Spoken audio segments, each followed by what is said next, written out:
मु पिंकी मो घर जाजपुर मु एबे 3 करुछि शैलबाला ओमेन्स कॉलेज कटकरे मो बापा छुआटी बेलू चली जाइछंती आउ मा हेले 5 वर्ष हेइजिबो चली गलानी मु गोटे बोली झियो आम घरे एका रहुछि बहुत कष्टरे रही आसुछि आजी मु मो विषय रे टिके कहि दउछि मु देखुबाकू पूरा क्षीर परी गोरा मो दूध एबे 34 साइज हेइ गलानी मु पूरा हीरोइन परी देखा जाए आगरु मु बहुत फिल्म आउ छोट पिला भली देखा जाउथिली एबे मोर फहेबा परे डिहागेही हेइकी मो दूध आउ गांडी बहुत खुली गलानी घरे मोते केही नाहंती किछि शिखेइबाकू की कहिबाकू सेत पई छोट बेलरू खराब पिला सांगरे पड़ी पूरा खराब हेइ जाइछि मु मिछ कहूनी सतरे बहुत टोकांकू पटेइछि नवम क्लास रे पढ़िला बेलठू मोर फथिला प्रति 2 रु 3 मास भितरे नुआ नुआ टोका मोते पटेई दियंती मोते हेले लभ करिबा जणा नथिबारु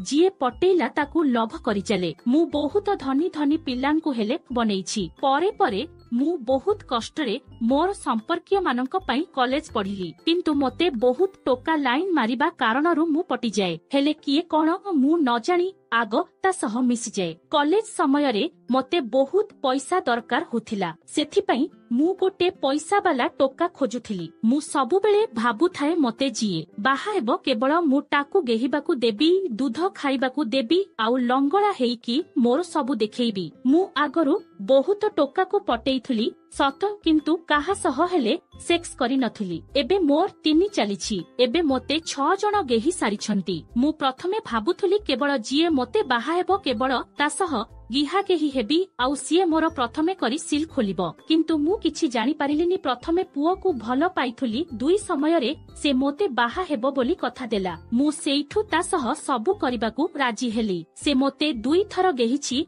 तापरे मोते से धीरे धीरे भूली गला भलो पुओटिए लभ करी बाहा हेबाकू खोजिला भितरे मोते एबे 6 जण गेही सारिलेनी एबे मोते 6 जण 6 थर गेहिछंती आउ मो फास्ट मोते बाहा हेबो बोली कथा देइकी 3 थर गेहिछि आउ आजि पर्यंत मु समुदाय 9 थर गिहा गेही हेइछि मु जाहाकू 2 एनडी टाइम घल पाइथुली से मोते पूरी रे लॉज रे रखुकी गेहिथिला देखिबाकू गले मो 2 एनडी बॉयफ्रेंड मोते गोटे राती रे 3 ट्रिप गेहिथिला पूरी रे आउ ता परदिन सकाळे मु रूमरू बाहरिकी हेले चालिबाकू सक्षम नथुली मो बिया सिए गेहिकी राती रे छिडेई देइथिला सकाळकू बहुत जळिला पोडिला भଳି होथिला तापरे से थरे गेहि देला परे धीरे धीरे भूली गला किंतु आजि मु कहिबी मो एक एसटी बॉयफ्रेंड सांगरे first sex story first time 2 पढ़िबा समय रे सेक्स करिथिली मोर मने अछि सेते बेलकू मो बिया बहुत छोट थिला आउ मो दूध भुंडी हेले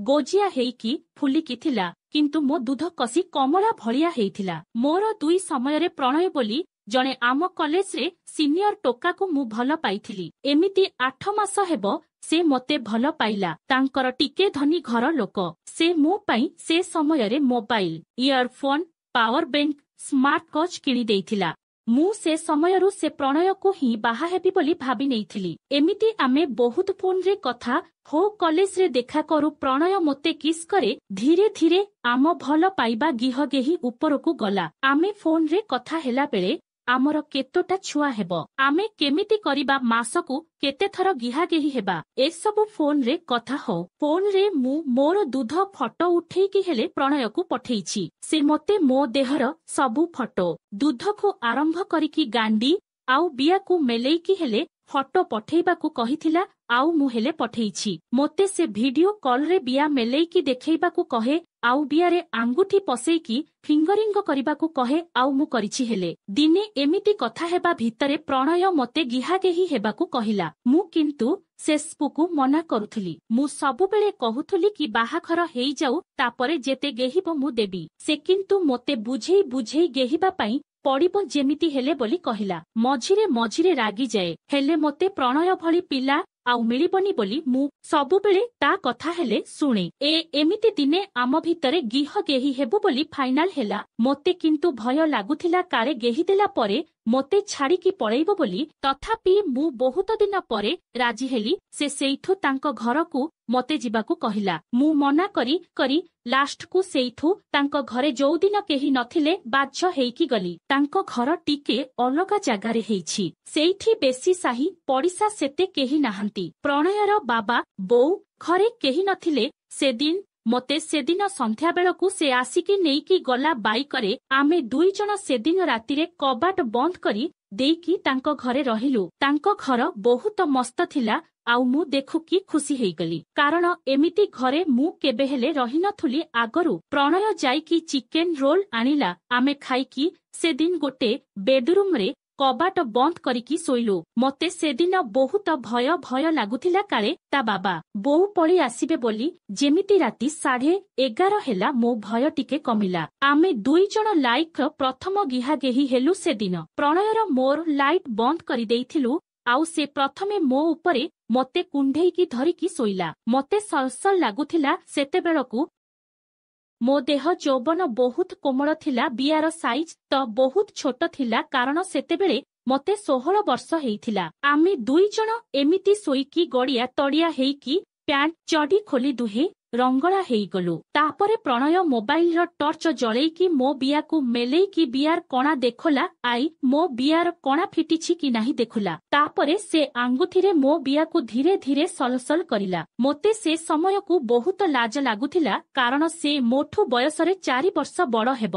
ଧୀରେ ଧୀରେ ଆଙ୍ଗୁଠି ମାରି ମାରି ବିୟାକୁ ଫିଙ୍ଗରିଂ କଲା। ମୋ ବିୟା ହେଲେ ସେତେବେଳକୁ ଧୀରେ ଧୀରେ ନାଳୁଆ ହେବାରେ ଲାଗିଥିଲା। ପ୍ରଣୟ ତାପରେ ତା ବାଣ୍ଡକୁ ବାହାର କରିକି ହଲେଇ ହଲେଇ ପାକଳ କଲା। ତାପରେ ମୋବାଇଲ ଲାଇଟ ଜଳେଇକି ବାଣ୍ଡକୁ ଧୀରେ ଧୀରେ ମୋ ବିୟା ପାଖୁଡାରେ ରଖୁକି ଘଷିଲା। ଡହ ମୋତେ ସେ ସମୟକୁ ଖାଲି ସଲସଲ ଲାଗିବାକୁ ମୋ ଦେହ ଭିତରୁ କେମିତି ଗୋଟେ ହେଇଯାଉଥିଲା। କାରଣ ଏହା ପୂର୍ବରୁ ମୋ ବିୟାରେ କିଏ ହେଲେ ବାଣ୍ଡ ରଖୁକି ଘଷି ନଥିଲେ। ପ୍ରଣୟ ମୋ ବିୟାରେ ଧୀରେ ଧୀରେ ବାଣ୍ଡକୁ ଘଷିବା ସମୟରେ ମୋ ବିୟାରୁ କମ କମ ପାଣି ଭଳି ଲାଳ ବୋହିକି ତା ବାଣ୍ଡର କର୍ଛତୁ ଭଳିଆ ଜାଗାରେ ଲାଗିଲା। ସେ ମୋ ବିୟାରେ ଆଙ୍ଗୁଠି ମାରିକି ଟିକେ ଲାଳ ଆଣିକି ତା ବାଣ୍ଡ ସାରା ଲଗେଇଲା। ମୁଁ ପୂର୍ବରୁ କେବେ ହେଲେ ବାଣ୍ଡକୁ ଏତେ ପାଖରୁ ଦେଖ ନଥିଲି। ପ୍ରଣୟ କହିଲା ବିୟାକୁ ମେଲେଇକି ଧରିବାକୁ। ମୋତେ ଭୟ ଲାଗୁଥିଲା କାଳେ ରକ୍ତ ବୋହିବ ବୋଲି। ଏମିତି ବାରମ୍ବାର ସେ ମୋ ବିୟାକୁ ମେଲେଇକି ବିୟାରେ ହାତ ମାରି ମାରି ବିୟା ନାଲି ପକେଇ ସାରିଥିଲା। ସେ ହେଲେ କିଛି କରିବାର ନଥିଲା କାରଣ ମୋ ବିୟା ବହୁତ ଟାଇଟ୍ ଥିଲା। ଆଉ ମେଲେଇଲେ ହେଲେ ମେଲେଇ ହୁନଥିଲା। ପ୍ରଣୟ ଧୀରେ ଧୀରେ ମୋ ବିୟାକୁ ମେଲେଇକି ବାଣ୍ଡକୁ ପଶେଇବାକୁ ଚେଷ୍ଟା କଲା। ମୋତେ କଷ୍ଟ ହେଲେ ମଧ୍ୟ ସେ ଧୀରେ କରିକି ପଶେଇଲା। ହଠାତ୍ ଧୀରେ ଧୀରେ ପଶୁ ପଶୁ ଜୋରରେ ପଶିଗଲା। ମୋ ବିୟା କଣା ଫିଟିକି ଚିରି ହେଇକି ତା ମୁଷଳ ଭଳିଆ ବାଣ୍ଡ ପଶିଗଲା। ମୁଁ ସମ୍ଭାଳି ନପାରି ଆ କାଟୁଛି। ନା ଠାଉ କରନି କହିବା ଭିତରେ ସେ ବିୟାରେ ଫୁଲ ଥେଲିକି ପଶେଇକି ମୋ ଉପରେ ଶୋଇକି ରହିଲା। ବିୟାରୁ ବାଣ୍ଡକୁ ଆଉ ବାହାର କଲାନି। ମୁଁ ପ୍ରଣୟକୁ ଗୋଟେ ହାତରେ ଥେଲିକି ଧରୁଥାଏ କିନ୍ତୁ ପ୍ରଣୟ ଧୀରେ ଧୀରେ ମୋତେ ଗେହିବାରେ ଲାଗିଲା। ପ୍ରଣୟ ଫାଷ୍ଟ ବାଣ୍ଡକୁ ବାହାର କରିକି ଲାଇଟ ପକେଇକି ଦେଖୁଲା। ସେତେବେଳକୁ ମୋ ବିୟାରୁ ରକ୍ତ ବାହାରିକି ସତରେ ତା ବାଣ୍ଡର ମୁଣ୍ଡି ଯାକ ଲାଗିଛି। ସେ ମୋ ବିୟା ମେଲେଇଲା ବେଳକୁ ଅଳ୍ପ ରକ୍ତ ବିୟା ଭିତରେ ଲାଗିଥିଲା। ଆଉ ମୋ ବିୟା ଚମଡ଼ା ଅଳ୍ପକି ଛିଡ଼ି ଯାଇଥିଲା। ପ୍ରଣୟ ସେମିତି ପୁଣି ଥରେ ଚେଷ୍ଟା କଲା। ଏଥର ବିୟା ପୁରା ଓଦା ହେଇସାରିଥିଲା। ମୁଁ ସହଜ ହେବ ବୋଲି ଦୁଇ ଆଙ୍ଗୁଠିରେ ମୋ ବିୟାକୁ ମେଲେଇକି ରଖୁଲି। ପ୍ରଣୟ ମୋ ଉପରେ ଶୋଇକି ତା ବାଣ୍ଡକୁ ଧରିକି ମୋ କଣାରେ ପଶେଇଲା। ହଠାତ୍ ବିୟା ମେଲେଇକି ଧରିବାରୁ ସାଇ କିନା ପଶିଗଲା। କାହିଁକି ନା ବିୟା ଛୋଟ ହେଲେ ମଧ୍ୟ ବଡ଼ ବାଣ୍ଡ ପଶେଇଲେ ପଶିଥାଏ। ପ୍ରଣୟ ଗେହିଲା ବେଳକୁ ମୋ ବିୟା ଚିରି ହେଲା ଭଳି ଲାଗୁଥାଏ। ହେଲେ ବି ସେ କଚ କଚ ସାଉଣ୍ଡ କରିକି ଗେହିବାରେ ଲାଗିଲା।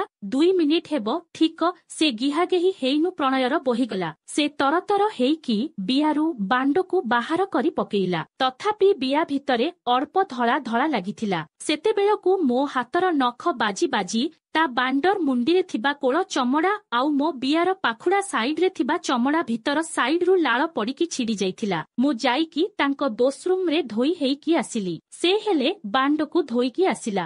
ଧୋଇକି ଆସିଲା ପରେ ଦେଖଲି ମୋ ବିୟା ପୁରା ନାଲି ପଡିଯାଇଥିଲା। ଆଉ ବିୟାର ପାଖୁଡା ହେଲେ ଛିଡି ଛିଡି ରହିଥିଲା ଆଉ ଅଳ୍ପ ଅଳ୍ପ ରୁଗୁ ରୁଗୁ ହେଇକି ପଡୁଥିଲା। ତାପରେ ସେ ଗେହିବ ବୋଲି ଆଉଥରେ କହୁଥିଲା। ମୁଁ କିନ୍ତୁ କାନ୍ଦି ପକେଇଲି। ମୋତେ କଷ୍ଟ ହେଲା ବୋଲି ଯେ ସେ ଆଉ ଗେହିଲାନି। ପ୍ରଣୟ କହିଲା ଆଉଥରେ କେବେ କରିବା ଚାଲ ଶୋଇ ପଡିବା। ଆମେ ଦୁହେଁ ଶୋଇଲୁ ଆଉ ପ୍ରଣୟ ରାତି ସାରା ମୋ ଦୁଧକୁ କୁଣ୍ଢେଇକି ଧରିକି ଶୋଇଥିଲା। ମୋତେ ଠିକ୍ ସେ ନିଦ ଲାଗୁ ନଥିଲା। ମୋର ନିଦ ଜଲଦି ଭାଙ୍ଗିଗଲା ଆଉ ମୁଁ ତାକୁ ଉଠେଇଲି। ସେ ମୋତେ ପହତିଆରୁ ଉଠିକି ଯାଇକି ଆମ ଗାଁ ମେନ୍ ରୋଡରେ ଛାଡ଼ି ଦେଇକି ଆସିଲା। ସତରେ ପରେ ପରେ ଏମିତି ସେ ମୋତେ ଆଉଥରେ ବାହା ହେବ ବୋଲି କହି କେହିଲା। ସେଦିନ ମୋତେ ମେନ୍ ଫୋର୍ସ ଖାଇକି ହେଲେ ଗେହିଛି ପ୍ରଣୟ। ପ୍ରଣୟ ମୋ ବିୟାର ସିଲ୍ ଖୋଲିଲା, ମୋ ବିୟାକୁ ଗେହିକି ଲାଲ ପକେଇଲା। ମୋ ବିୟାକୁ ଆଉଥରେ 4 ଘଣ୍ଟା ହେବ ଲାଗି ଗେହିକି ବିୟାରେ ନଡ଼ିଖଜା ଭଳିଆ ଗୋଟେ କଣା କରିକି ଫଟୋ ଉଠେଇକି ରଖୁଥିଲା।